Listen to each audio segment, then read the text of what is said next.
Hello, good day. In this video, I'm going to teach you how to use a VLOOKUP in Excel. This is great in Excel because it helps you quickly find and retrieve data from a table based on a given value. So let's just get started. First, select a cell and type in equals VLOOKUP in a parentheses. You can also type it above here to make it easier. After that, go ahead and select the value to look up. In this case, it's the laptop.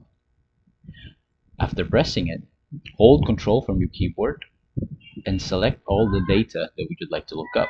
In this case, it's this. After doing so, type in a comma and space. And after doing that, go ahead and type the number of columns that you just selected. In this case, it's 2, so let's type it 2. After that, another comma and type in false. False basically finds the exact number to match with. In this case, it's the laptop.